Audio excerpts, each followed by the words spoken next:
Hey, folks, today is Friday, March 13th, 2020. Coming up on Roland Unfiltered, Donald Trump declares a national state of emergency as a result of the coronavirus. Details exactly what is going to be done when it comes to this virus. Also, we talk about testing. How do we then move forward with testing all across this country? Can we contain the virus? We'll hear from the experts to discuss that. Also, when it comes to testing, we'll talk to a black expert whose company is actually developing one of those tests. Also, of course, retired General Russell Honore will be with us as well, who can give us some guidelines on how we move forward with this national emergency. Folks, it's a jam-packed show. It's time to bring the funk on Roland Martin Unfiltered. Let's go. He's got it. Whatever the miss, he's on it. Whatever it is, he's got the scoop, the fact, the find. And when it breaks, he's right on time and it's rolling. Best believe he's knowing. Putting it down from sports to news to politics. With entertainment just for kicks, he's rolling. Yeah, it's Uncle Roro, y'all. Yeah, it's Roland Martin, yeah. Rolling with Roland now. He's funk, he's fresh, he's real, the best, you know he's Roland Martin now.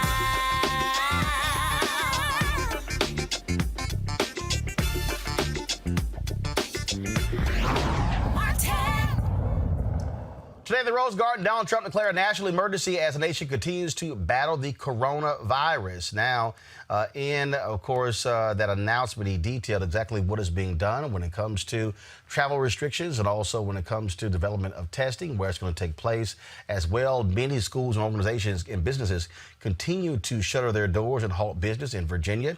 The governor there has shut down all K through 12 schools all the way through March 27th. The universities are also going to remote education, basically teaching their classes all through their website. And again, so in this announcement today, first of all, you see some of the announcements here in Ohio. K through 12 schools also closed down for 3 weeks. As I said, Ralph Northam, the governor of Virginia, that was of course in Ohio, Governor Mike DeWine, in Louisiana, schools will be closed through through April 13th because of the coronavirus concerns. In the announcement today, many say it was a do-over after that terrible Oval Office address Trump gave a couple of days ago. This is what he had to say. Beautiful day in the Rose Garden.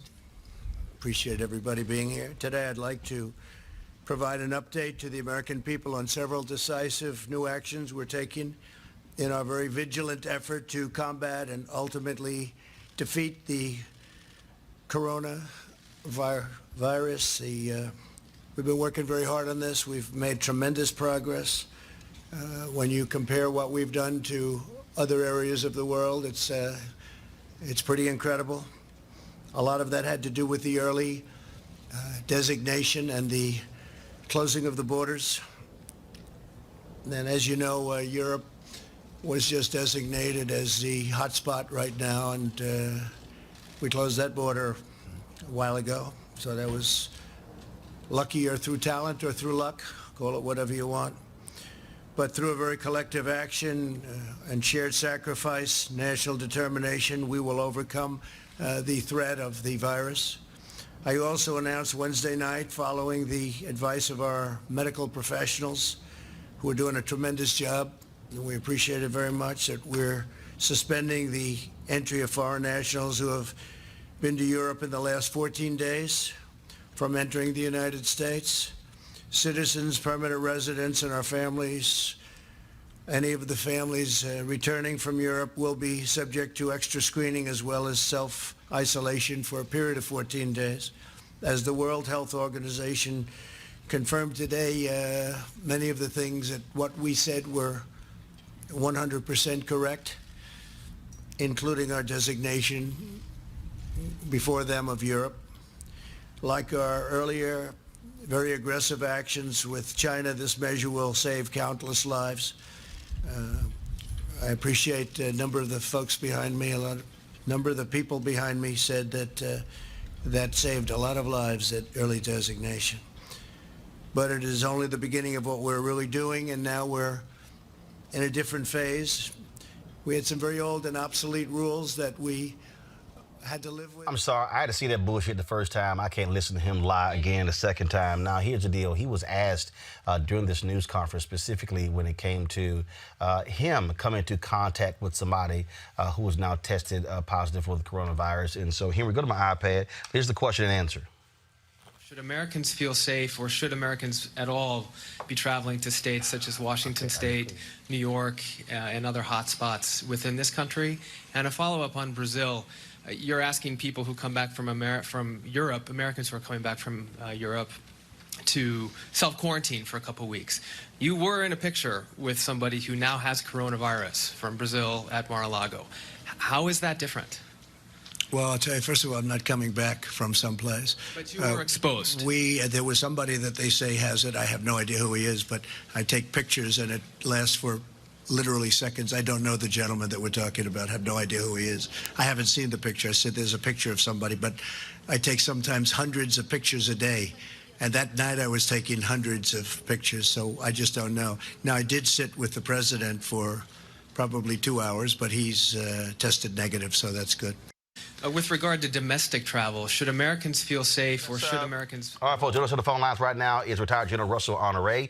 Many of us, of course, remember him for his leadership skills during Hurricane Katrina. General, how you doing? I'm doing great, sir. All right. I'm sorry I could not listen to that news conference a second time. It was very frustrating to me looking how the Trump administration, frankly, blew off the coronavirus for an entire month.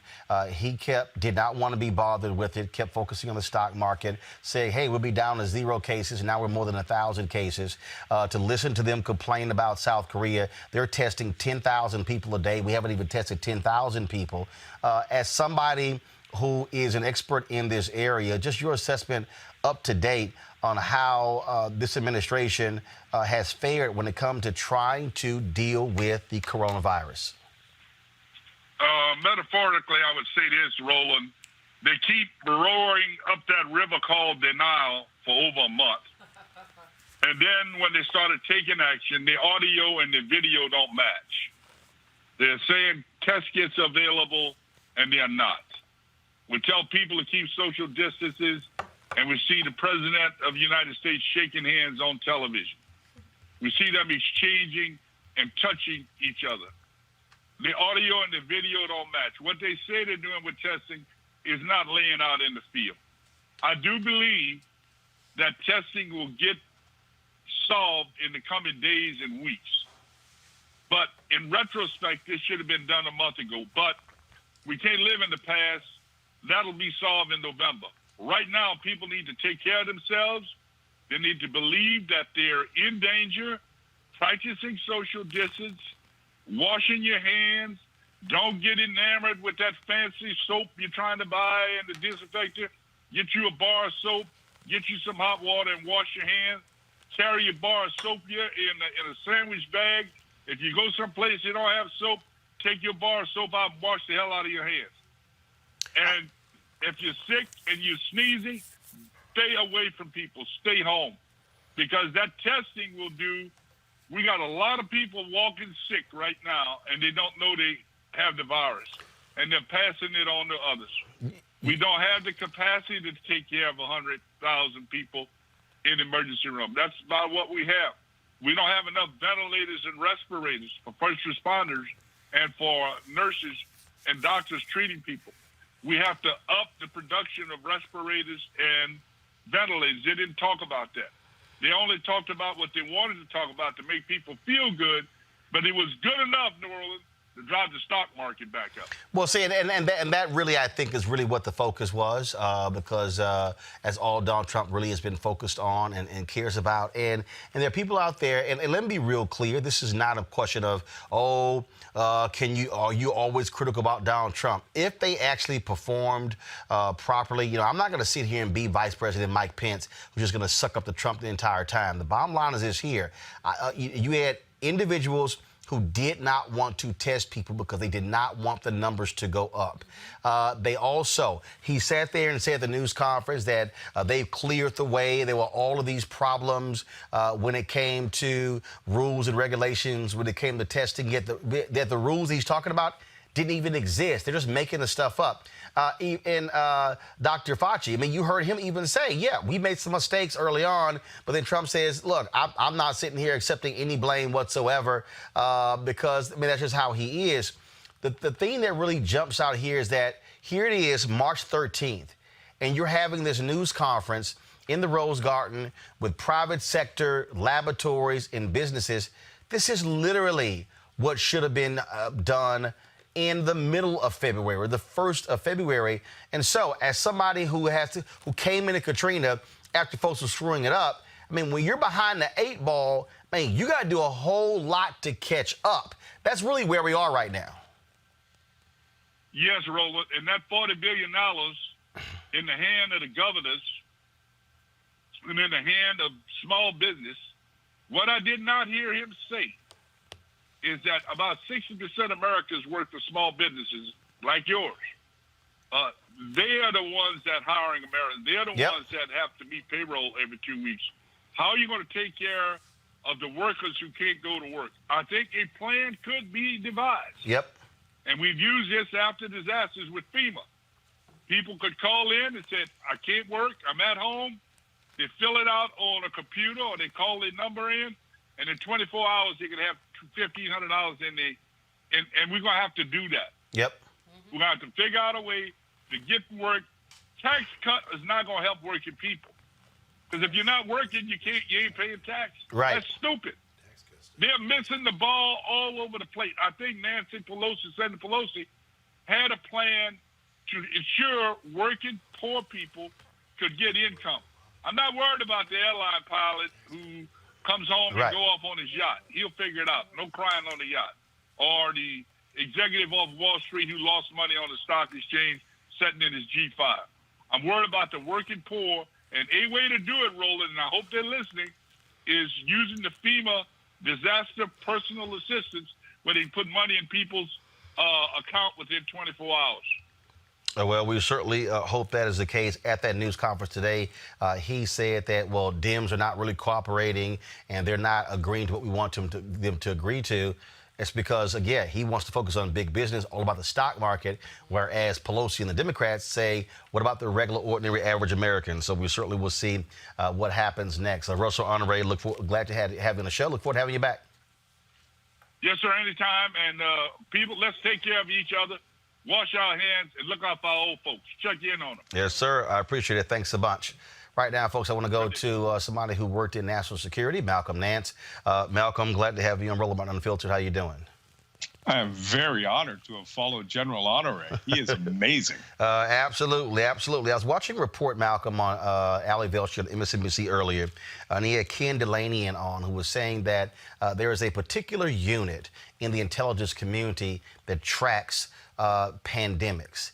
They saw this early on. They knew the Chinese were lying early on.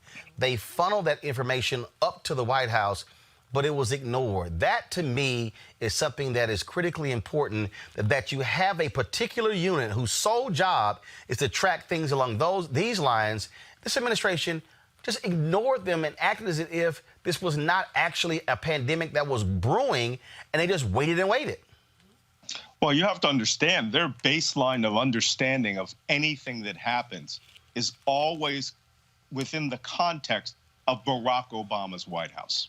So, of course, as we know, in 2018, they dismantled the Global Pandemic Support Unit. That's the organization on the National Security Council staff, which had representatives in the old executive office building, whose job it was to predict, identify, and track global pandemics when they broke out, because the Obama administration had to deal with swine flu, H1N1, and with the Ebola crisis. So, of course, it's always better to be prepared at the national security level for this. Additionally, the Trump administration cut 80% of the Center for Disease Control's global pandemic response, which means everything that would have been in place to identify and pass more accurate information up and work with the Chinese to get this was gone. We literally disarmed ourselves. So what you're speaking of, this intelligence organization, is really an organization that's based on the United States Army's Medical Research Institute for Infectious Diseases, USAMRIID. It's called the National Center for Medical Intelligence. Right. And as a component of the U.S. Army, they are the tracking unit for all sorts of terrible things that are out there, including, you know, the development of biological weapons and Ebola outbreaks and smallpox outbreaks around the world. Because as you know, we have service members deployed all over the world. They feed in to the National Security Council through the Pentagon and to the Army's Medical Institute of Infectious Diseases, USAMRIID, which is their big sword for attacking, defending, and researching. It's the Army CDC. And getting that intelligence up to the National Security Council so that the White House can consume it. These reports are not political. They are passed up with due accord. They don't pull any punches. They send the intelligence up.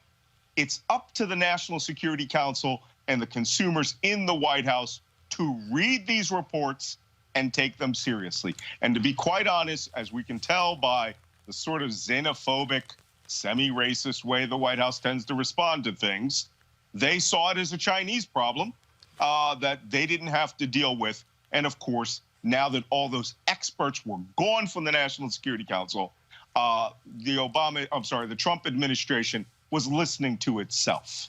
Here's of course, at today's news conference, Yamiche Alcindor, the PBS, specifically asked Trump about the disbanding of this pandemic unit in the National Security Council. And this is the question and the answer.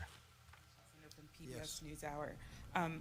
My first question is, you said that you don't take responsibility, but you did disband the White House Pandemic Office, and the officials that were working in that office left this administration abruptly. So what responsibility do you take to that? And the officials that worked in that office said that the White House lost valuable time because that office wasn't disbanded. What do you make of that? Well, I just think it's a nasty question, because what we've done is, and Tony had said numerous times that we've saved thousands of lives because of the quick closing. And when you say me, I didn't do it. We have a group of people. I could ask perhaps my administration, but I could perhaps ask Tony about that, because I don't know anything about it. I mean, you say we did that. I don't know anything about it. You don't know about the reorganization that happened at the National Security It's the administration. Council. Perhaps they do that. You know, people let people go. You used to be with a different newspaper than you are now. You know, things like that happen. But this was Please go ahead. We're doing a great job. Let me tell you, these professionals behind me and these great, incredible doctors and business people, the best in the world, and I can say that, whether it's retailers or labs or anything you want to say, these are the best in the world. We're doing a great job. We have 40 people right now, 40. Compare that with other countries that have many, many times that amount. And one of the reasons we have 40 and others have, and again, that number's going up, just so you understand. And a number of cases, which are very small, relatively speaking, it's going up. But we've done a great job because we acted quickly, we acted early. And there's nothing we could have done that was better than closing our borders to highly infected areas. Again, you're sitting here listening to him talk about closing the borders. The reality is Mexico has fewer than 10 cases. The United States has more than 1,000. In fact, Mexico is looking at closing their borders to keep Americans out. What's also quite interesting is that he said, I didn't know anything about that. Yet Senator Sherrod Brown released a letter, Malcolm. Henry, go to my iPad, please. This is a letter dated May 18th, 2018. Where Senator Sherrod Brown of Ohio asked him specifically about this. It says here, National Security Council, I am concerned by Rear Admiral Timothy Zimmer's departure from the NSC, elimination of his Global Health Security Office, and reassignment of the office's team members. Global health security is a national security priority. Maintaining the NSC's Global Health Security Office is key to this prioritization. Donald Trump is a liar. He's lying. He knew about it. He was informed about it 2 years ago, and I'm going to call it for what it is. He was nasty to Yamiche. He's always nasty to black women who are reporters who cover the White House or black women in Congress. But the fact of the matter is, he is lying. And then they say, oh, well, the administration. It's your administration. This is a man who accepts no responsibility for anything. It's always, yo, it's somebody else. You can't blame me. Well, that's absolutely right. And let me tell you, Rear Admiral Ziemer was his appointee to that organization. And then when the National Security Council, along with, crazy guys like Seb Gorka and, John Bolton came in, they eliminated this office. And the only reason they eliminated it, they say that they reorganized it and moved it around. No, they zeroed it out and then cut the CDC's budget 80%. Because they have a xenophobic way of looking at Ebola. They think of it as a disease of black people that comes from, people who are consuming monkeys. That's as may be. But the point is, it is a global disease. It can become a pandemic, and as we saw, could reach to the United States through our healthcare providers. The same thing with SARS and H1N1, Middle East respiratory disease, which came from Saudi Arabia. You don't hear them, haranguing about that. Donald Trump, we all know, flat on his face, is a liar. He takes no responsibility for anything. But it's the responsibility of the intelligence community and the healthcare community to inform him. But we saw what he did right out of the box. He denied it ever happened. He said for almost 5 weeks that this was a hoax and that it was a trick that was being played by the news media against him in order to discredit his administration. That is not the case. I don't want to see Donald Trump fail in this circumstance because American citizens will die and are dying from this global pandemic. But for him to brag about 40 people, who have died and, that we have the lowest rate of infection, we don't even know the number because he failed in his fundamental job as president of the United States to respond accurately. And this is why people don't have a great memory of the swine flu outbreak, because the Obama administration acted aggressively within 11 days. It wasn't even a pandemic until 3 months after the Obama administration responded, and it did not affect the American population the way that this is going to affect each and every one of us. Malcolm, look, as somebody who worked in intelligence, you had to deal with these things worldwide. Where do we go in the next 30, 60, 90 days? I was reading one particular report from some experts on the West Coast, university professors. They're saying, look, this is going to be America's way of life for the next 12 to 18 months. They say this is not going to be, hey, everything is fine, it's going to blow away in the next 8 or 9 weeks. We better be prepared for this to be a year, 18 months long. Agree, disagree? I absolutely agree. When I was in the military, I was involved in a program related to biological weapons and terrorism. And, USAMRIID, the U.S. Army Research Center for Infectious Diseases, had the point for educating and developing the responses for the Department of Defense for a massive outbreak of a biological vector into the United States. And their plans were aggressive from day one. I mean, mobilizing the National Guard, seizing industry in order to create the testing kits, putting a national and then global effort into developing a vaccine. We don't even see this administration meeting with the World Health Organization. Donald Trump actually expressed disdain for the head of the World Health Organization, essentially because that gentleman was a Tunisian and did not want the United States to accept their testing program, which is being used the world around so that he could develop one in the United States through the CDC, which turned out to be a failure. It had something like a 90% false positives rate or something along that lines. So we need to understand that for the next 90 days, you will have a very hard time seeing your neighbors because we're not doing like South Korea, where they came out and blitzed this, tested almost everyone through drive-in testings, got a good handle on who was there, created a bubble of social isolation so that the population didn't have to be quarantined. We're leaning more towards Italy now, where entire cities will forbid you to go out. Now, that's not necessarily a bad thing. You'll still be able to be around your family, but you will have to keep your distance from neighbors. and our way of life is going to change. This is a true natural disaster that, I'm sorry, has been exacerbated by the utter incompetence of Donald Trump and his leading advisors. Folks, Malcolm Nance is the author of the book, The Plot to Betray America, How Team Trump Embraced Our Enemies, Compromised Our Security, and How We Can Fix It. Malcolm, we certainly appreciate it. Thanks a lot. Yeah, it's happening now, huh? Yes, sir. Yes, it is. Thanks a lot.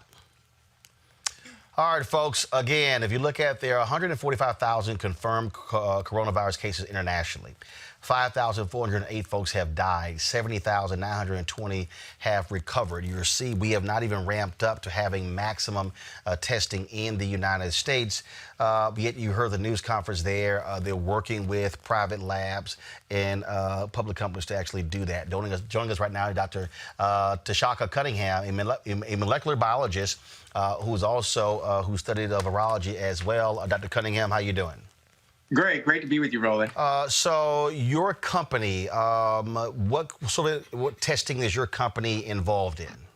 Our company actually does genetic testing mostly in the mental health arena. Right now, we're developing genetic diagnostics to look at things like predisposition for PTSD and other mental health disorders. But as a scientist, and I'm speaking on behalf of myself right now, just as a citizen scientist, I'm just looking for ways to be helpful. I mean, I've had a number of my colleagues call me and ask me, what they could do with regard to testing. So, I've got, lines out to all the folks I know.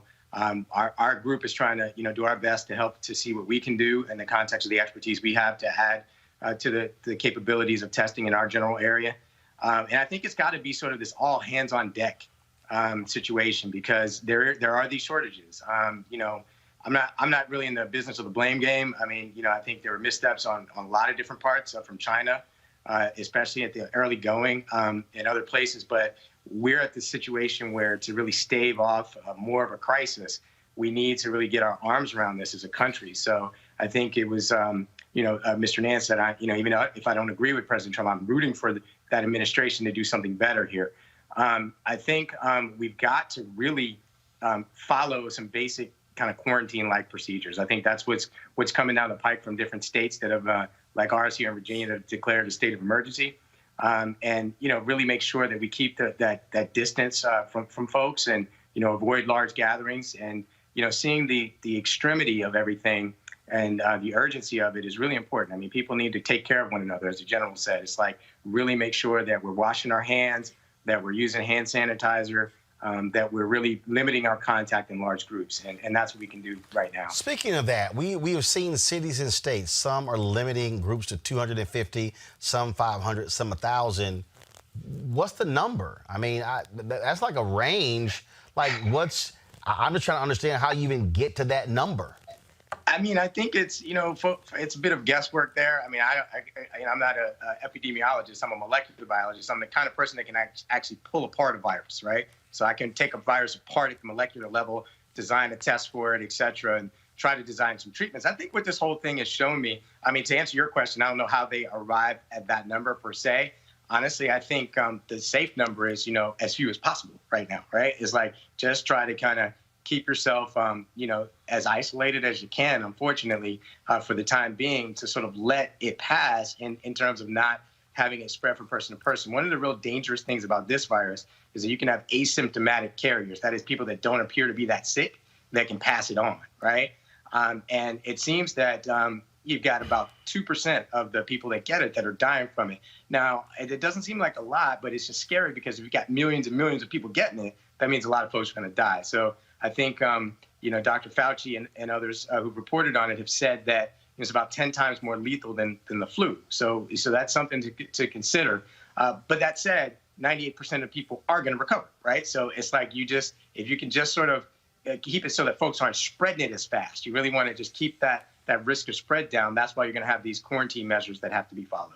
Okay, so on that point, it's a perfect example. So when I was in Chicago for the NBA All-Star Game, so this had to be February 15th, I get into an Uber, and this driver had some kind of scent, and it was an awful scent, and it immediately kicked in my allergies. I'm talking about immediate.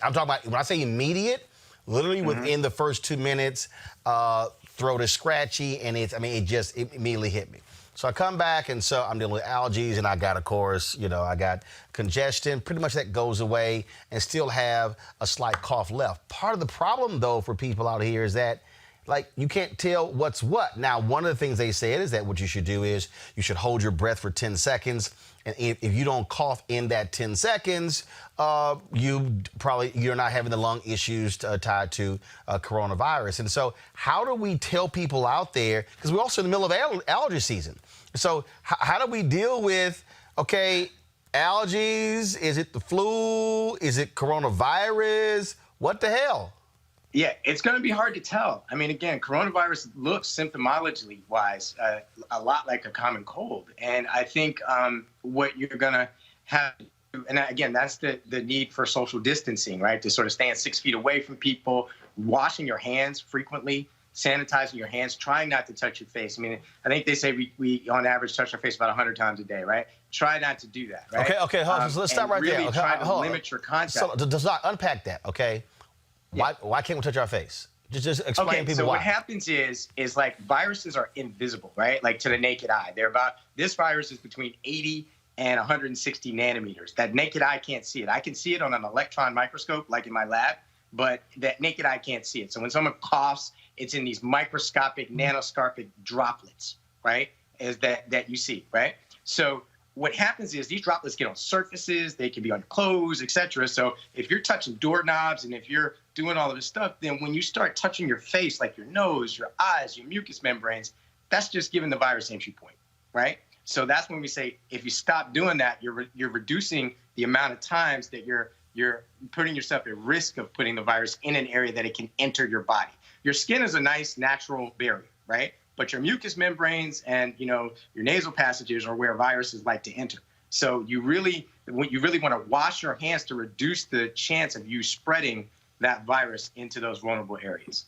See, and that's so weird because I think if the average person, if you probably set a camera up and just tape yourself for 5 minutes, it might be shocked to see how many times you actually touch your face.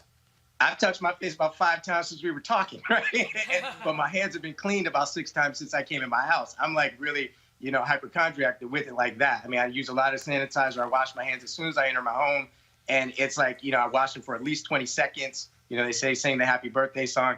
I mean, I'm very thorough with that. So, and I use a lot of lotion so they don't get dry. So I think what you really want to do is just do these basic precautions. I mean, hand washing right now, everyone's asking, what can you do? I think right now, we don't have a drug. We don't have a vaccine. That's some months off.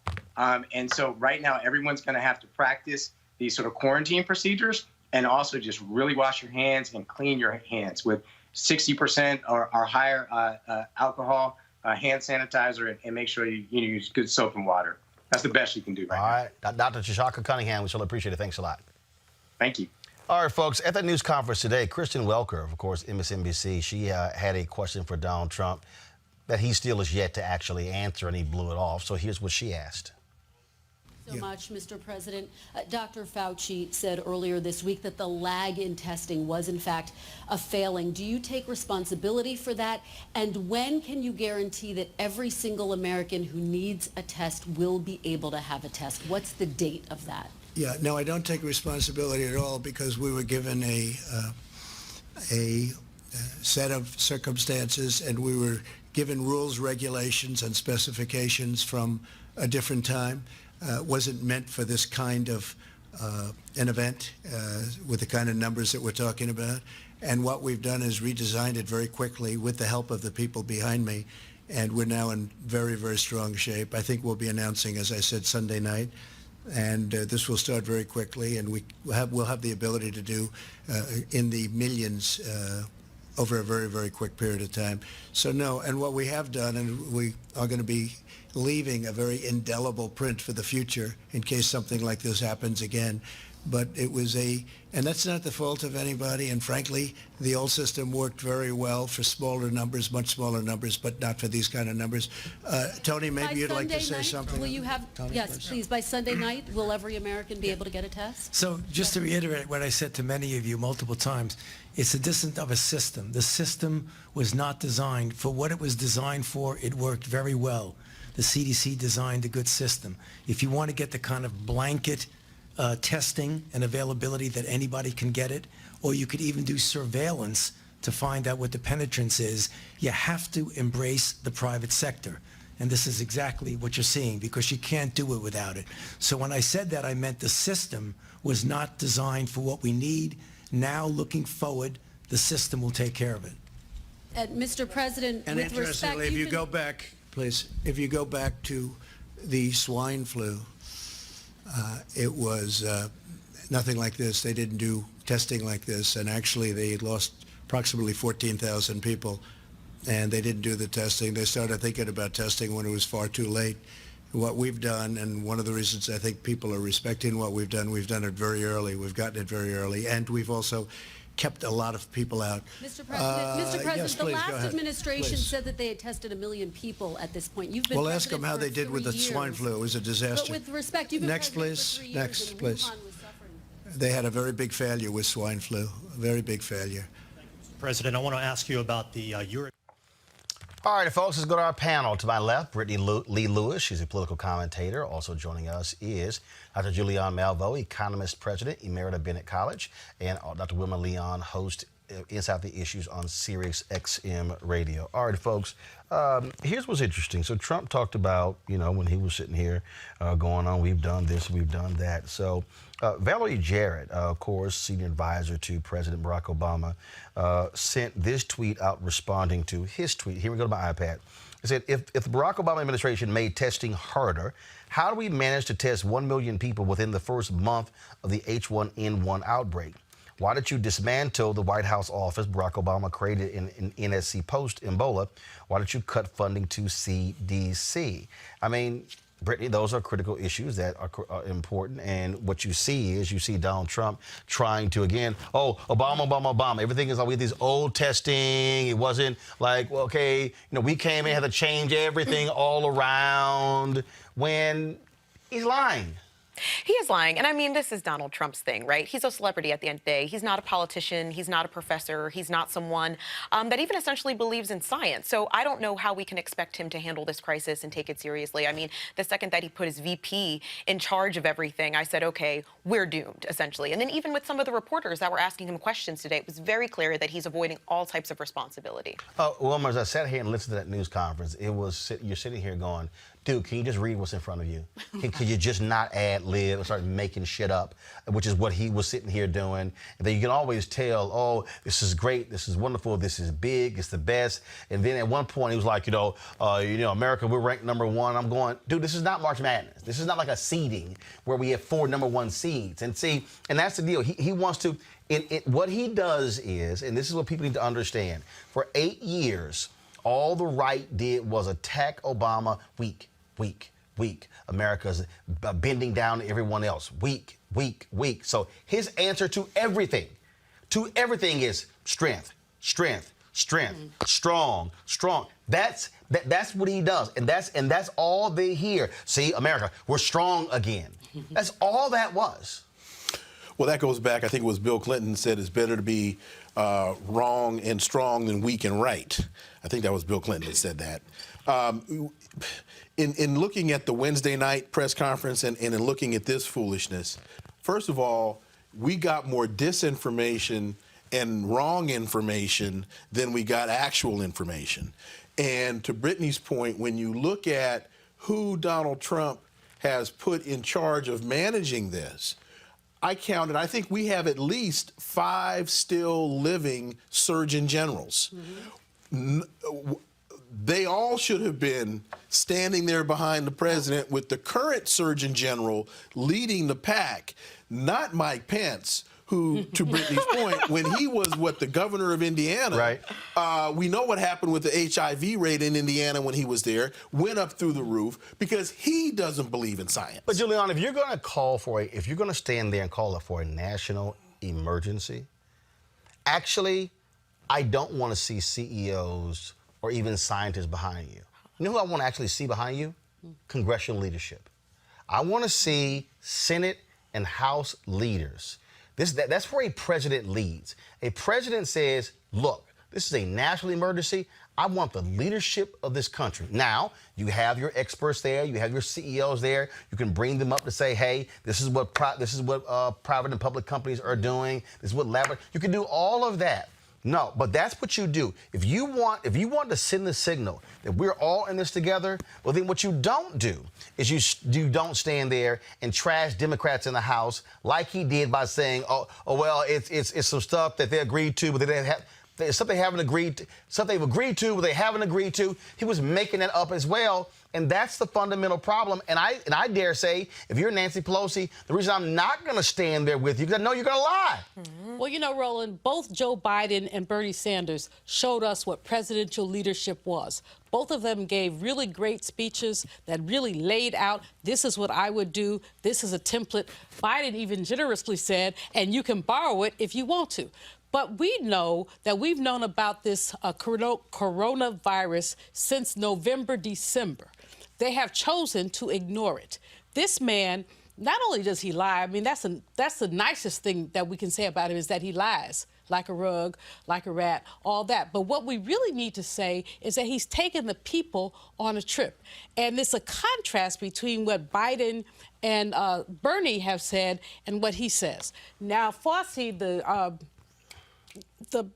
Dr. Fauci, CDC, he's been really quite blunt. He toned it down a little bit today, but this was a failure. It was simply a failure. And still we have not been able to catch. How does Korea catch people drive-by testing while we can't do general testing? So we really have a situation where, you know, I'm so worried as an educator. Graduations are being canceled, weddings and first of all, all of that. First of all, in Texas, they're limited to size, 250 people, can't more than 250 people, and so now you have church services. I was watching just Wednesday night, Pastor Jenkins at First Baptist Glen Arden. I mean, look, they routinely have more than 2,000 people sitting there. They've canceled all of their events, and so what people need to understand, this has gone beyond sporting events and large gatherings. When you start saying you're canceling events of 250 people, you now even have, look, I'm on the board of NABJ. We had a regional conference coming up that was going to have 110 people. We had to cancel that. And we were actually going to allow it to move forward. But then other people kind of like, yo, what are y'all doing? What are y'all doing? So the pressure was there. So we had to postpone that as well. So what's now about to happen is you're not even going to have gatherings of 50 and 60 people. You're about to have an entire nation, again, for the next 4 to 6 to 8 weeks, that is essentially will be self-quarantining themselves because everything is getting canceled. You're not having conferences. Folks are not going to be going to church. They're not going to be going to meetings. Everything, if there's a situation where you got more than, frankly, 5 folks gathered, they ain't getting together out of fear of somebody sneezing or coughing or touching them. Yeah, it's scary. And, you know, I think I fear most for the poor and working class people in this country at the end of the day, because you're thinking about people that live off of tipped wages. You're talking about those in, you know, DJs. You're talking about people who are, you know, cleaners who may not have the money to support themselves moving forward. And it's scary to me in which they're saying, well, the system isn't built to handle something like this. And they're really looking at the private sector. And it's very scary when we need to almost depend on the private sector to determine what the livelihood of these individuals is going to be moving forward. Well, you know, but the opportunity is here, though, for us to have direct. You heard what General Honore said. He said it is not that hard. Where you have, if FEMA is set up where they can simply go online or make a call, and then in 24 hours, $1,500 is in your account or is being mailed to you. And so we're seeing the Federal Reserve find $1.5 trillion when it comes to propping up these companies. Trump has floated out this payroll tax cut, all these different things. No, this is where you have to have direct infusion to people who are being impacted by this. But what you have, Julianne, go ahead. What is going on here is that there's so many people in the gig economy. You're an Uber driver. Nobody is taking Ubers. And so you don't have any money. You can't show through payroll tax, et cetera, that you're missing money. So this is an elitist look at how we're going to deal with this. When the Fed says we're going to throw $1.5 billion in there, that's putting money into the system that's going to affect the top. And the question is, what's going to affect the bottom? And then we look at the sisters and brothers who are single moms and dads who you close a school, but they have a job. How does that work out? And there's no conversation about that. You look at the young people who are getting two meals a day from school. Now the schools are closed. How are we going to deal with that? There has been no creativity. I applaud Nancy Pelosi, my homegirl, San Francisco, but I applaud her, but at the same time, I'm struck by the way that this coronavirus lets us know so much more about the cracks in our foundation and the flaws in our infrastructure. But Wilmer, here's a piece here, and I think that what we have to recognize is that when you hear Trump try to say, well, all stuff beforehand, here's the reality. We've never had this type of thing beforehand. In the sense that you've never had something where, first of all, you were late with testing, so you frankly don't know. I mean, the most basic thing, then of course you heard the doctor sit up there, which, you know, I don't want to sit here and really put her on blast, but for her to stand here and talk about HIV/AIDS and what happened there and how, oh, it took 4 years for us to do this, and 11 years of treatment. Okay, why is that also? Because the president of the United States, Ronald Reagan, wouldn't even use the word.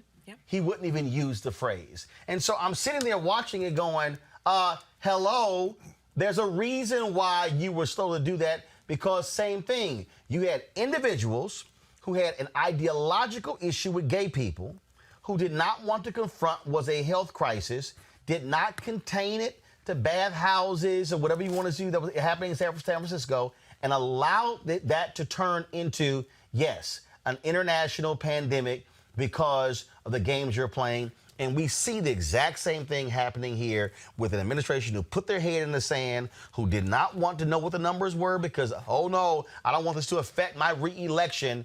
And so people are going to die because you are more concerned about your re-election. Absolutely. General Honore is concerned about the American people. He always has been. His performance during Katrina proved that. What we see here is a president and an administration that is concerned about the elite. The payroll tax cut, that won't do anything for the average worker. And we have an economist here who can vouch for this. The tax cut is going to help business. It's a tax cut for businesses. It is not going to put any money in the pockets of the American worker. And also the Obama administration tried the same thing, and it didn't work under President Obama. So what we see here time and time again, it's not an accident that private sector companies are standing behind the president and really Congress is not there, because this is an opportunity for them to get contracts. This is an opportunity for them eventually to make a whole lot of money. This is Nero fiddling while Rome burned, even though fiddles weren't invented when Nero they were. Nero. Yeah, they were. That was the loot. But anyway, this is a horrific display of what a president who focuses primarily on benefiting the elite. This is what happens. This is becoming a class issue. Yep.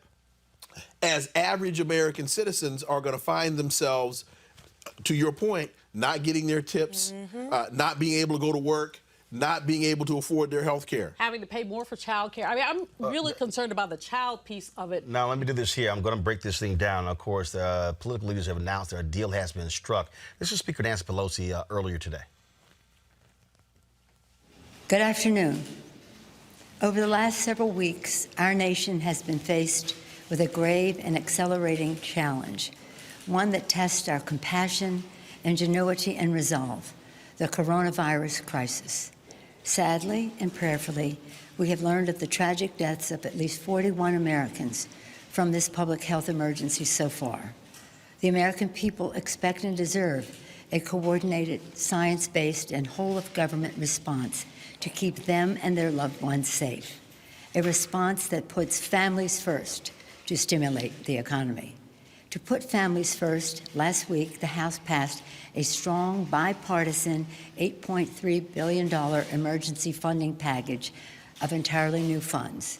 We made a well-funded, evidence-based investment in public health, in developing treatments and a vaccine available to all, in prevention, preparedness, and response measures, and helping state, local, tribal, and territorial hospitals and health systems, and in supporting impacted small businesses with SBA loans, and helping families by extending telemedicine services no matter where they live.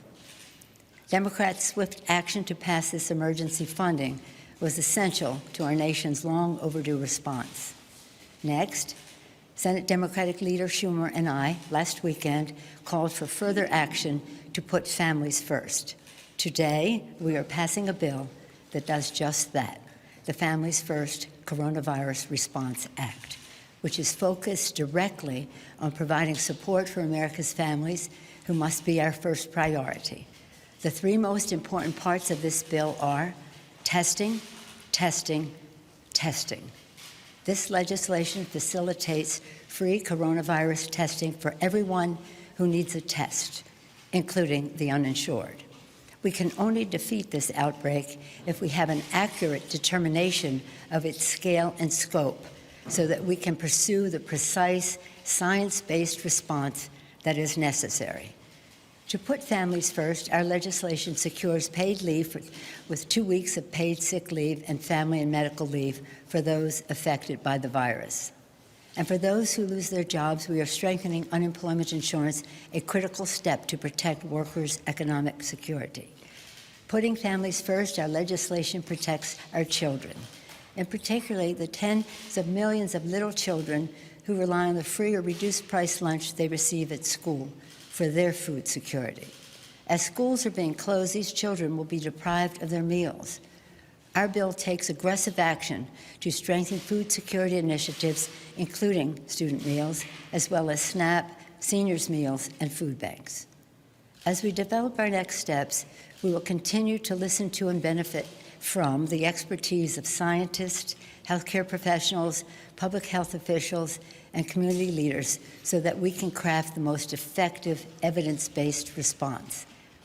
Our nation, our great nation, has faced crises before, and every time, thanks to the courage and optimism, patriotism, and perseverance of the American people, we have prevailed. Now, working together, we will once again prevail, and we will come out stronger than before.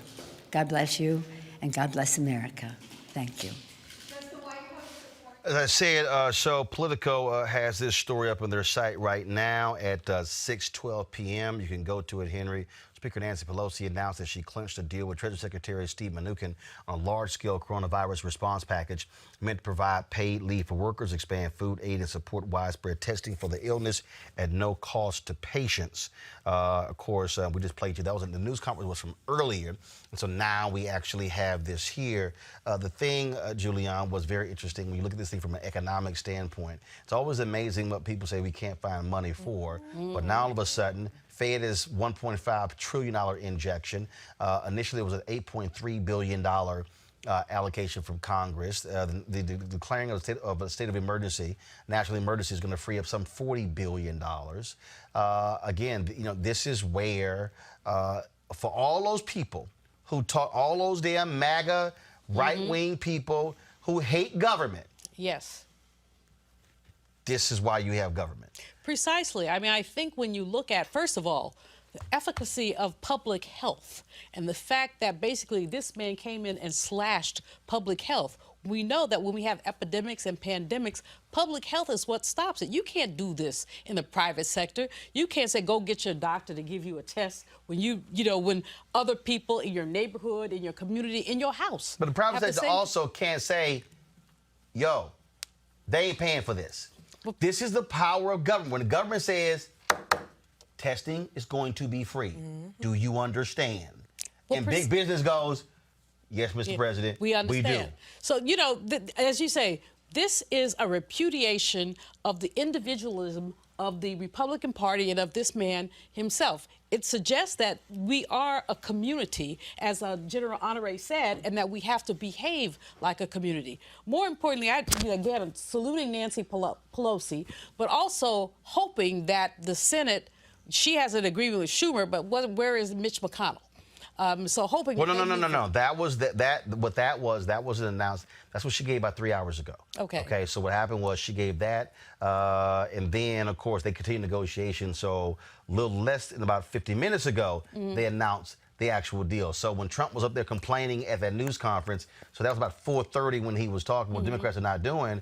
The Democrats were negotiating. Yeah. So their whole deal is they knew the Grim Reaper was going to say nothing. And so they were negotiating with Mnuchin in the White House. So when the White House signed off on it, then it was kind of like, okay, Mitch, get your ass in line, Brittany, because bottom line is they already agreed to it. So what you going to do? Hello. I mean, that's the only way you deal with McConnell. You got to cut the deal with the White House. And once they did, okay, now Mitch, if you got any problems, go talk to them. Absolutely. It's going to be interesting to see how everything truly plays out moving forward. I know even just looking at like Italy, who suspended mortgages. I mean, are we really going to be doing these type of things for our lower and working class individuals fully? I mean, I think about those that have student loan debt that they need to pay back, high rents. I mean, I'm curious about what this is really going to look like on the ground. Wilmer, Trump, in the announcement, they did not suspend student loan payments, only the interest on student loans. It's all about the language. It's all about the bait and switch, and it's all about all sizzle and no steak. And that's what the president pretty much is offering. And again, we keep going. We also have to focus on these neoliberal policies, which are basically privatizing government operation, privatizing government function and responsibility under the pretext or pretense of being more efficient.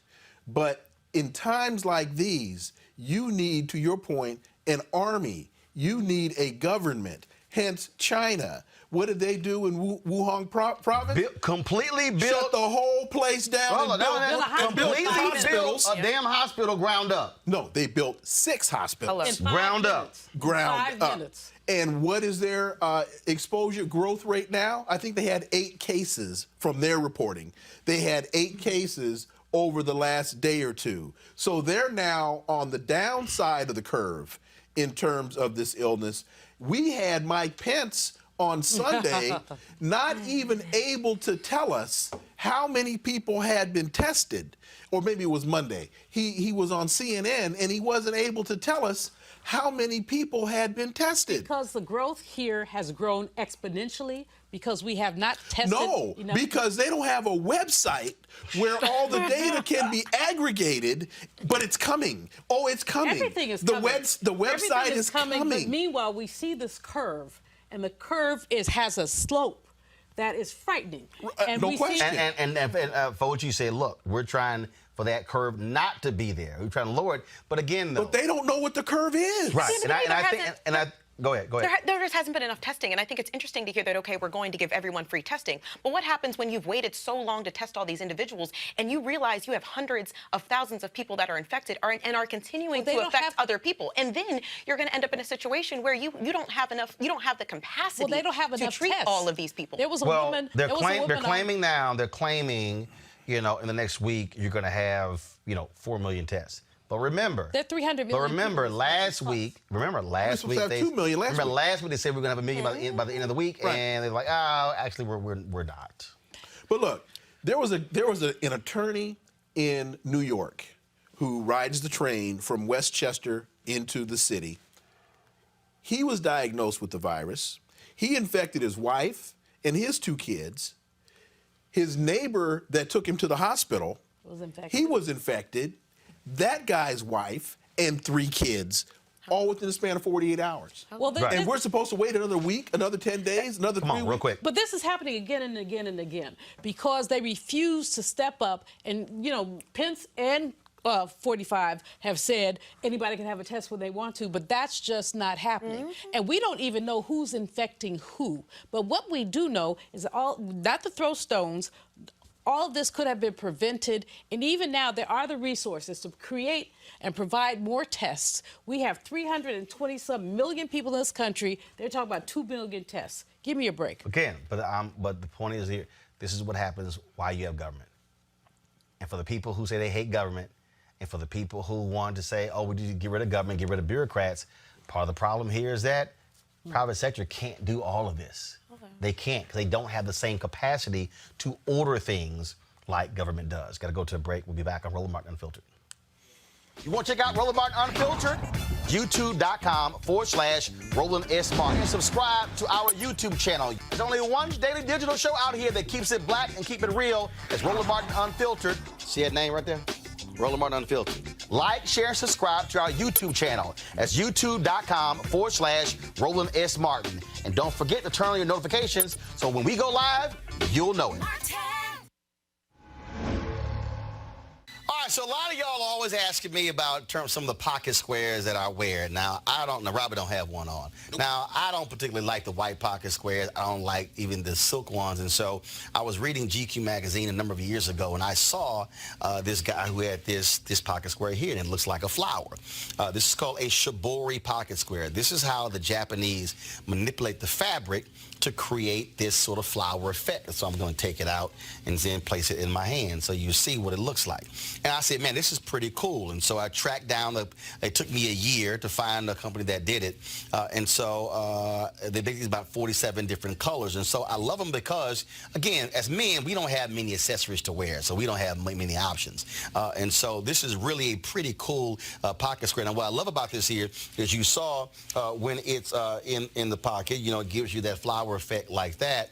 But if I wanted to also, unlike other, because if I flip it and turn it over, it actually gives me a different type of texture. And so therefore it gives me a different look. So there you go. So if you actually want to get one of these shibori pocket squares, we have them in 47 different colors. All you got to do is go to RolandSMartin.com/pocket squares. So it's RolandSMartin.com/pocket squares. All you got to do is go to my website and you can actually get this. Now, for those of you who are members of our Bring the Funk fan club, there's a discount for you to get our pocket squares. That's why you also got to be a part of our Bring the Funk fan club. And so that's what we want you to do. And so it's pretty cool. So if you want to jazz your look up, you can do that. In addition, y'all see me with some of the feather pocket squares. My sister, who's a designer, she actually makes these. They're all custom made. So when you also go to the website, you can also order one of the customized feather pocket squares right there at RolandSMartin.com/pocket squares. So please do so. And of course, that goes to support the show. And again, if you're a Bring the Funk fan club member, you get a discount. This is why you should join the fan club.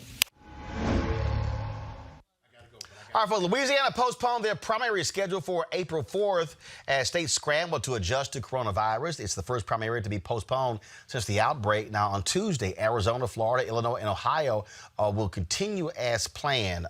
Brittany, should this be the case, and should we be changing rules now allowing for mail-in balloting?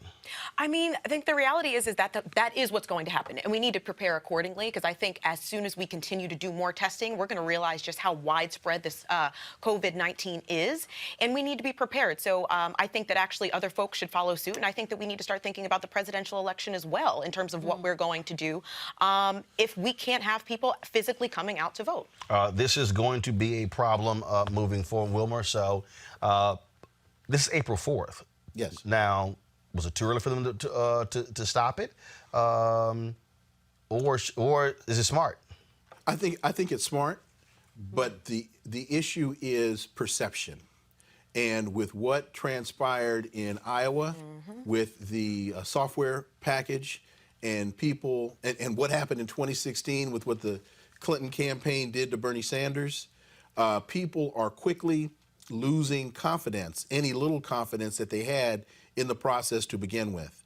So Louisiana, I think, is being proactive in this, and kudos to them for doing so. But public perception and losing confidence in your elections is a very, very, very dangerous thing. Wilmer, I think I halfway disagree with you, because I think the issue is election integrity. And I think that where are the safeguards in Louisiana?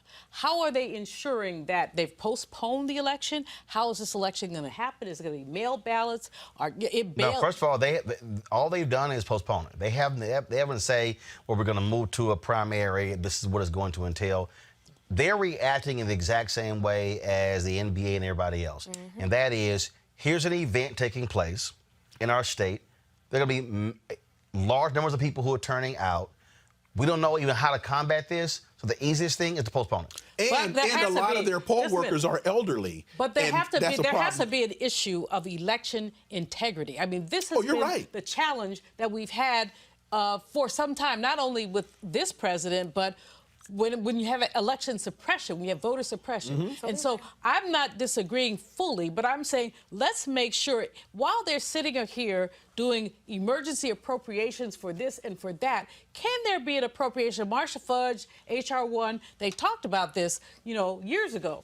3 years ago. How can we make sure that our elections are fair? Okay. You keep saying fair and integrity.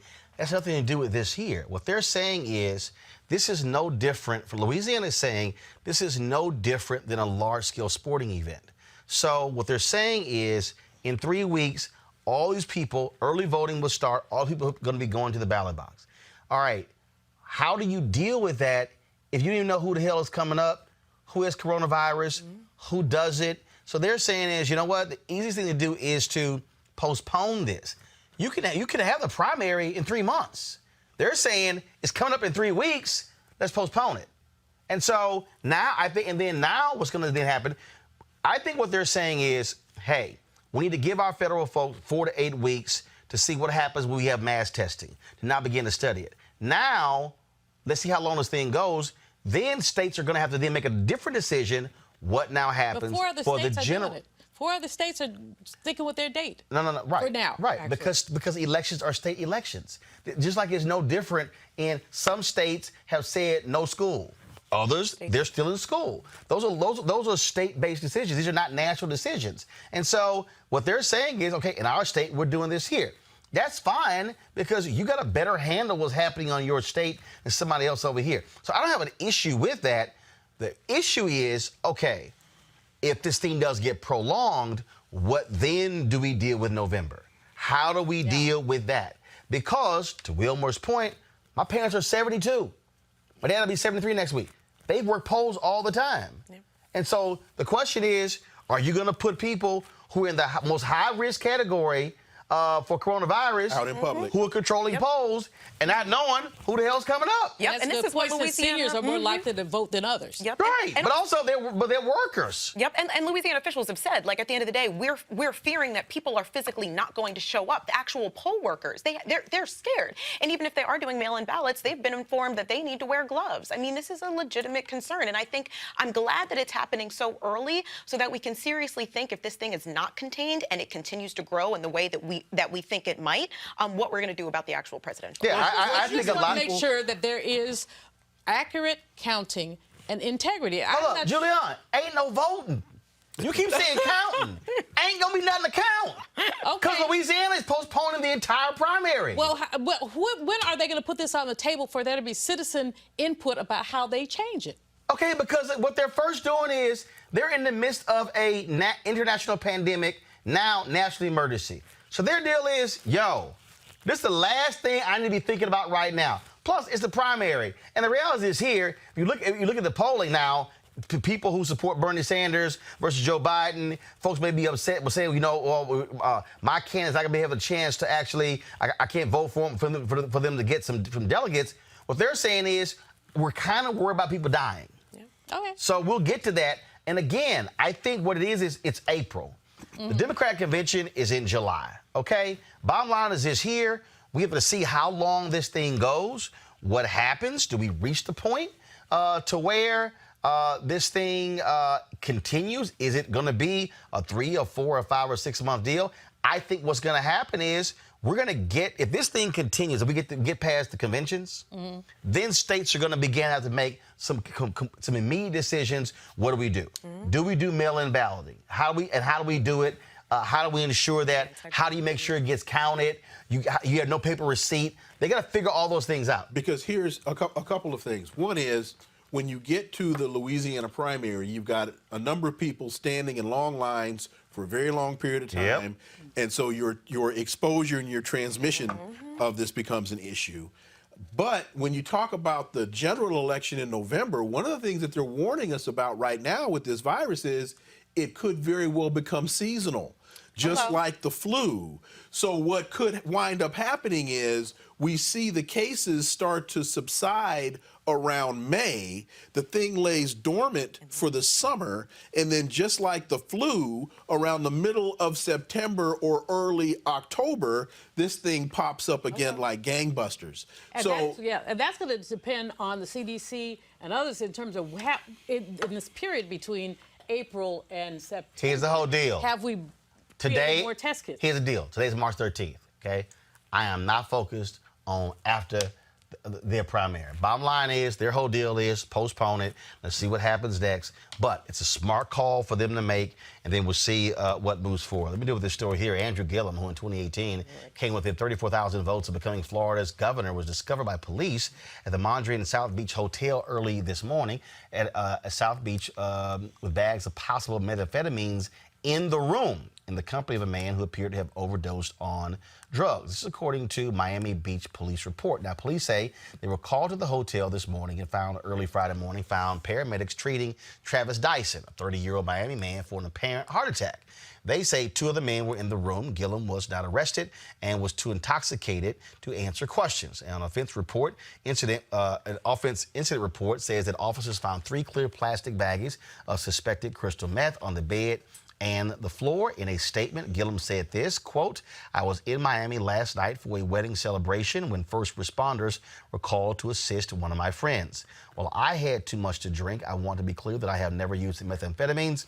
I apologize to the people of Florida for this distraction. The distraction this has caused our movement." But he also said in the statement that for the next few weeks he'll be spending time with his family and asked for privacy as well. Now the gentleman, Travis Dyson, who gave the interview, he did do the interview with the Miami Times, and then in the interview he said that he was not there for a wedding, and that he had known Gillum for more than a year. And so we certainly will try to get more details. But it's a whole bunch of, let me say this here, there's a whole bunch of other crap out there that's been spread. And it was spread by Candace Owens, the right-wing provocateur. And I took a black website to task because they included that crap in one of their tweets. And I'll put them on blast again because it was shameful and despicable. And so let me just say this real clear, okay? If Candace Owens is your go-to source, you're trash and she's trash.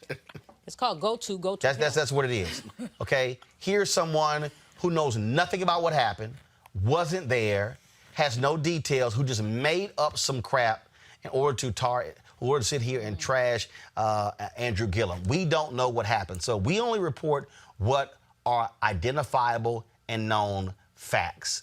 Okay, when you're an idiot like Candace Owens and you tweet, "Oh, I heard this happen, but it's unsubstantiated," yeah, you don't run it again based upon what that fool had to say, because we know what those games are. And so if y'all heard anything else, "Oh, I heard that," you don't know a damn thing, because if it's unsubstantiated, and here's the other piece here, just because your ass put the word allegedly in front of it still does not make it right.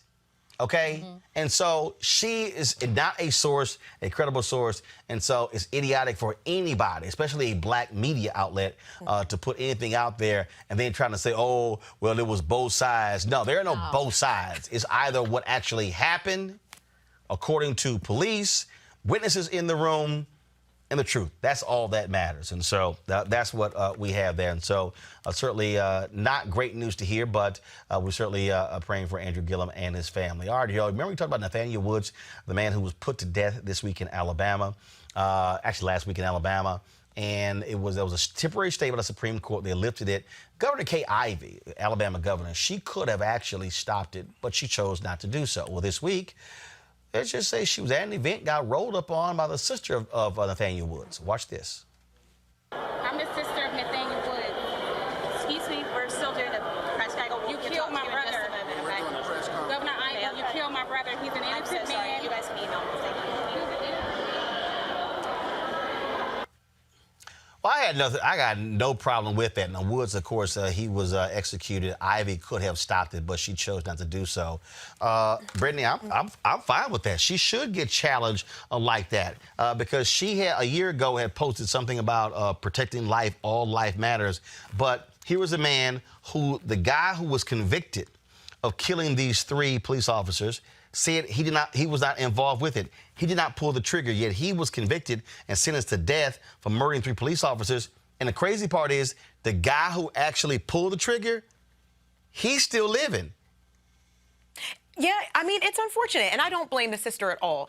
Absolutely run up on her. Absolutely tell her that she's a killer. And this is a modern-day lynching. And this really, I mean, things haven't changed. You know, it's the changing same for the African-American community at the end of the day. It was a modern-day lynching. She could have stopped it. She could have did some additional investigation. If nothing else, be an empath. Touch that sister's hand and say, I'm so sorry for your loss. I'm so sorry it was beyond me. Anything. But you just look at her and walk off cold. It almost makes me feel as if they continue to just believe that we're not human at the end of the day. And I mean, it has to do with the police. They have blood on their hands. You know, 3 white police officers were killed at the end of the day, and they feel like somebody has to pay for that with their life.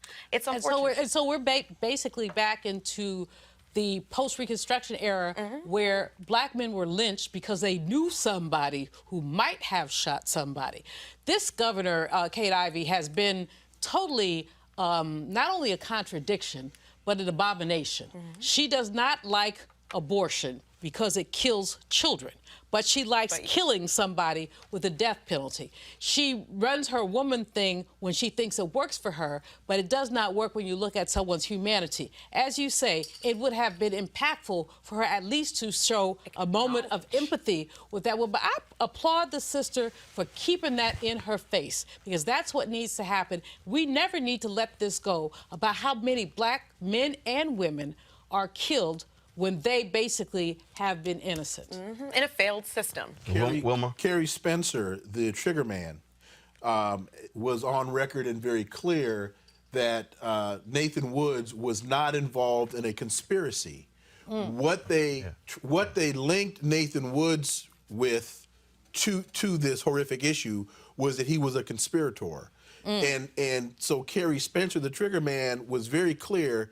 No, there was no conspiracy, and you can't conspire with yourself. It takes more than one to conspire. So the prosecutors ignored Spencer's statements that Mr. Woods was not involved in a conspiracy, that he himself picked up that automatic weapon and shot those 3 police officers. And it's also important here to look at this came through Associate Justice Clarence Thomas. Clarence Thomas was the one who provided the stay. Clarence Thomas was also the one an hour or 2 later that lifted the stay. And we don't have to go too far back in history to remember when Senator Joe Biden was the head of the Judiciary Committee and withheld the information that would have proven Anita Hill to be correct. We may not have to even be dealing with Clarence Thomas if it hadn't been for the machinations of Joe Biden. So I bring that up just so that the audience can understand you have to connect these dots over time. And you can't give people passes simply because it's warm and fuzzy and convenient. But Wilbur, while I agree with you that Biden was really horrible, and he has apologized to Anita Hill, I think that has to be some issue of context. I do not like what he did, and at the same time, But you also can't leave out the 52 people who voted for him. That's what I'm saying. Okay, here's the whole piece. It went through committee, but he still got voted on and was confirmed. And it wasn't just Biden. It was 52-48. So basically what we have to look at is contextually why those white people, frankly, were afraid when a black man said a high-tech electronic lynching. All of a sudden, they all backed off. Biden could have said what he said, but there still could have been other things said. I'm not going to throw Biden under the bus because my priority at this moment is to making sure that 45 is out of the White House, period. Now, Biden is flawed, but every single one of them is flawed. All right, folks. Earlier we talked about the closing of schools as a result of coronavirus and the problems that it's presenting for children as well as for parents. So joining us right now is Kalia Harris. She's Managing Director for K-12 Education Policy for the Center for American Progress. Kalia, we were seeing officials try to figure out how to feed children who rely on nutrition in school. We're seeing people come up with all kinds of different creative ways to deal with these issues that the average person has no idea even exist. Absolutely. It's a critical time in our communities. We have young people who rely on schools for sometimes 2 meals, sometimes 3 meals a day. And it oftentimes is the only place that our young people are getting hot meals. So this is a true equity situation. We're seeing the remnants of not investing in our public schools at the levels that we ought to, whether it be from access to technology or the capacity of teachers to even enact distance learning. But first and foremost, when we think about basic needs of our children, we also see in New York City that we have homeless students that would be without a place to go for many hours during the day if they're living in a shelter with family that doesn't allow for people to stay during the daytime. So it's a critical issue for our students. We have rural students who also don't have the capacity to go down the street to school to get a grab-to-go breakfast or lunch. So there are lots of implications for us to think about, and our families, frankly, need to work together. And also, I think that, again, the average person, whenever there's a calamity, people go, oh, my goodness, I didn't know anything about this. This is what we're actually seeing right now. All right, I think we lost Kalia there. And I want to bring, Julian, you made that point earlier. Natural disasters like this here reveals stuff that we ordinarily don't focus on or see. It reveals the weakness in our infrastructure. It reveals a way that we deliver services. We're not only looking with this coronavirus at what we have in hospitals, we're also looking at basically the offshoots of what's happening. So we have young people who are not going to be fed. We have bus drivers who are not going to get paid. We have a whole ecosystem that's going to be disrupted because of this coronavirus, not to blame the virus, but to say, what do we do to the least and the left out? How do we ensure that everybody is included? And we have not heard much about that. Nancy Pelosi took a first step today, but again, you know, Mayor Bowser in D.C. talked about what D.C. was going to do, and I heard very little, and she's doing her best, but I've heard very little about what we're going to do for young people. So when some people get 2/3 of their calories from a public space, what's going to happen? And the whole notion of learning remotely, many folks don't have the internet. But the thing that also, and totally agree with all of that, but here's the other piece. Look, this is something that you actually can't game out. I mean, you can't. You can't show me the last thing where literally everything is shutting down. Okay? Take 9/11, all right? What actually shut down after 9/11? Flying. Yep. That's all. Flying. In New York City. But even New York City, didn't shut down. No, I understand. So this is a case where I'm agreeing with where literally, I mean, you've never had a situation where sporting events, schools, churches, organizations, conventions, all these things. First, travel is still happening. You can still fly. Absolutely. You can still get on the train, but airports are real damn empty. And now all of a sudden, now when you have a system where all these things are happening immediately, what also then begins to happen is not the trickle-down effect, but just what then happens. So you take all the Chinese restaurants, no one's even going to eat there. Now you take other restaurants. I ain't trying to eat around people. I don't know who the hell's in the kitchen. I don't know what they have. So we've never experienced in a lifetime essentially the nation self-quarantining. And so now if you're a school district or you're a city official, I mean, you're having to figure these things out there is no game plan for something like this here. Go ahead. But I think what's interesting, it truly exposes how the American project is a failure. I'm sorry. First off, 45 can't figure it out. But even if we're going with an establishment politician for the Democratic Party, at the end of the day, it's going to be business as usual. And business as usual means extreme inequalities in terms of our school systems, in terms of food disparities, in terms of education, in terms of incarceration, those that are going to suffer as a result of being incarcerated, the old and elderly there. It shows the extreme break in what is supposed to make America so great. And I think specifically just looking at our school system, we don't have the infrastructure. What you're saying, it exposes it. But again, I go back to, you can't plot for anything like this. No, but you don't have to. You don't have to plot for it.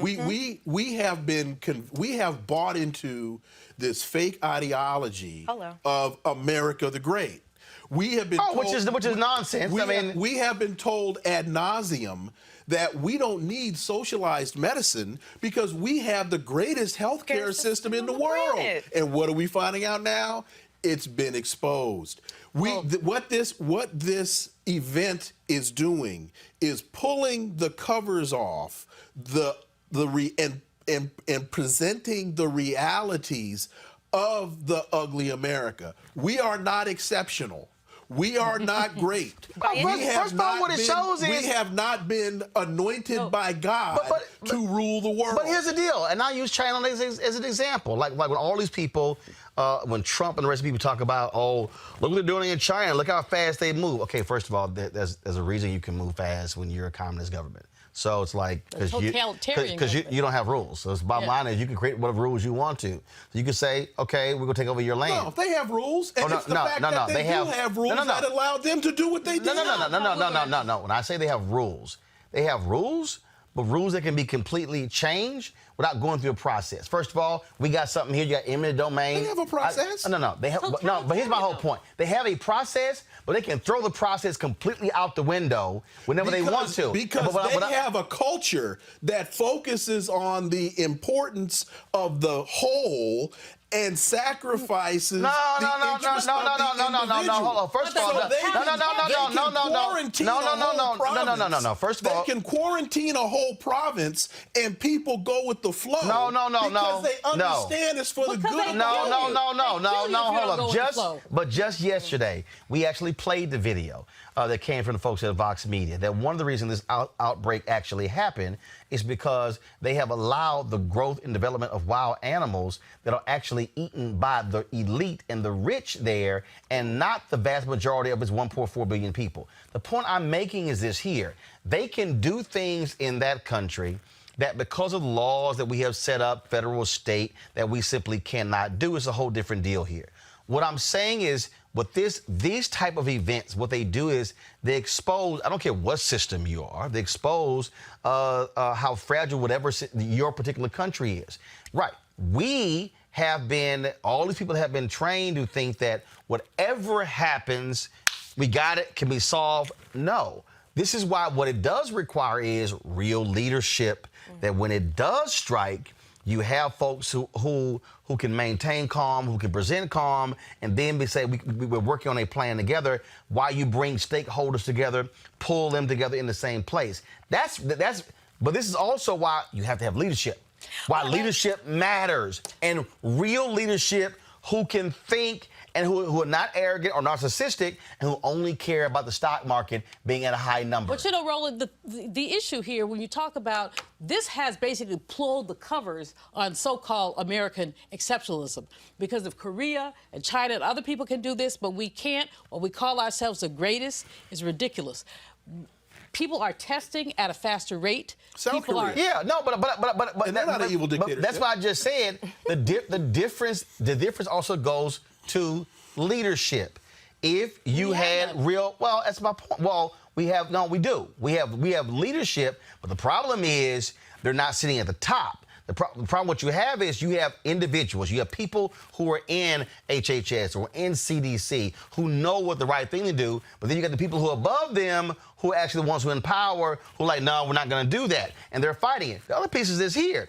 Trump has run out a lot of our top scientists. Yes. In every single department. This is an administration that has a war on science. They cut CDC by like 80%. Not just CDC. I'm talking about every department. EPA. They have run out scientists in Department of Agriculture, people in EPA, people who are in Commerce, in every single department, because their whole deal is science is all BS. It's a whole. Again, what hopefully, I doubt these people even pay attention to it. Hopefully you're going to see these conservatives and these MAGA people or people who are backing it realize that, oh, you know what? That probably didn't make a lot of damn sense. But this is what happens when you fall for that okie doke. And that, to me, is one of the biggest problems. Do we have Camila back? Khalila back? Okay, we don't have her back, and so we'll try to get her rescheduled. We'll still be dealing with, of course, this for quite some time all across the country as we are dealing with now what is a national emergency. And so, man, it has been quite the week. The question now is, are we going to truly see these people get out of the way to allow the experts to do what they're supposed to do? No. I agree. I thought the absolute smartest thing, what I was hoping was Fauci was just simply say, Mr. President, I need you to go sit down. Mm-hmm. I need you, because you know what? Every time you talk, you keep lying. The president should have said, you know what? I'm out of my lane. I'm turning to the professionals. Yes. Fauci, talk to the people. Yep. And then he should have stepped back. But no, instead he contradicted this man every kept lying. opportunity that he had. And what it caused was absolute confusion. That brother from the Utah Jazz who was sitting there playing, putting his hands on all the microphones, he was taking clues from 45. So many other people, I ain't worried about it. You need to be worried about it. But basically, people have poo-pooed this. This is not the same thing as the flu. Of course. But that's what people are saying. You have the president saying, this is nothing but the flu. It's just going to go away. We don't need to worry about it. And then what happens is he goes on Fox News, and these idiots in primetime on Fox News parrot Donald Trump, saying it's no big deal. They downplay it. And the reality is, what's the most watched cable network out there? Fox News. So you got all these millions of idiots who watch them and then go, well, he said everything is all fine. And so that's part of the problem that you have here. And so one of the reasons why we do what we do is to give real information, so you're not, because we know y'all ain't watching Fox News, because I'm damn sure not watching Fox News, because we're just not dealing with crazy. All right, folks, we'll be kicking out more information, of course, all over this weekend. Getting it to you so you're aware of what's going on. And don't forget to support what we do at Roland Martin Unfiltered by going to RolandMartinUnfiltered.com. Join our Bring the Funk fan club. As we do every single Friday, we always be sure to celebrate those people who have joined us, who make it possible for us to do what we do. Here's that list. I'll see y'all on Monday. Ho!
You want to check out Roland Martin Unfiltered?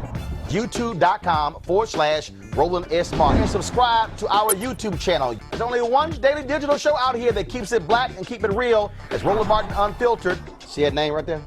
Roland Martin Unfiltered. Like, share, and subscribe to our YouTube channel. That's YouTube.com/Roland S. Martin. And don't forget to turn on your notifications so when we go live, you'll know it. Hey everybody, this is your man Fred Hammond, and you're watching Roland Martin, my man, Unfiltered. Hi, this is Essence Atkins, and you're watching Roland Martin Unfiltered. Hey yo, peace world, what's going on? It's the Love King of R&B, Raheem Devon, and you're watching Roland Martin Unfiltered. Hi, my name is Brescia Webb, and you're watching Roland Martin Unfiltered. Ow. Well, I like a nice filter usually, but we can be unfiltered. What's going on? This is Tobias Trevelyan. And if you're ready, you are listening to and you are watching Roland Martin Unfiltered. What's up? I'm Lance Gross, and you're watching Roland Martin Unfiltered. Hi, this is Cheryl Lee Ralph, and you are watching Roland Martin Unfiltered. I mean, could it be any other way? Really? It's Roland Martin.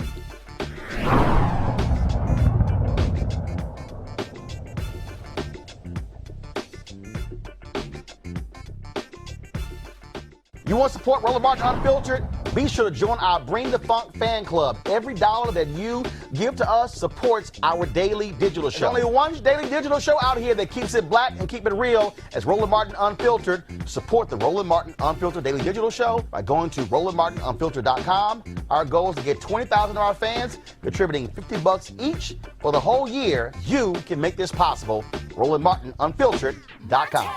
Hey fam, want to check out Roland Martin Unfiltered? The blackest show on all of digital, cable, and broadcast. Check out our audio podcast. There's only one daily digital show out here that keeps it black and keep it real as Roland Martin Unfiltered. Press play.